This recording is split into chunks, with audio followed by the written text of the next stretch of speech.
Saint মার্টিনের জাহাজ এলসিটি কাজল, এই জাহাজটিকে কেরানীগঞ্জের একটি ড্রাই ডকে ওঠানো হয়েছে। আর ড্রাই ডকে ওঠানোর কারণ হলো জাহাজটির যে তলদেশে নতুন করে রং করা হবে।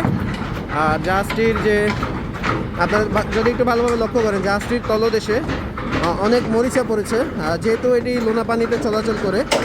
সমুদ্রে চলাচলকারী জাহাজগুলোর তলদেশ খুব দ্রুত মরিচা পড়ে। আর যার জন্যে এই তলদেশে এখন নতুন রং করা হবে, মরিচাগুলো উঠিয়ে ফেলে পুরাতন যে রঙগুলো মরিচা সেগুলো উঠিয়ে ফেলার কাজ চলতেছে। আর উঠিয়ে ফেলার পরে নতুন করে রং করা হবে। আর জাহাজটির প্রোপেলার খুলে ফেলা হয়েছে। প্রোপেলার এলো ইঞ্জিনের যে প্রোপেলার, এই প্রোপেলার দুইটি প্রোপেলারই খুলে ফেলা হয়েছে। আর প্রোপেলার যে সেই শুকানও খুলে ফেলা হয়েছে।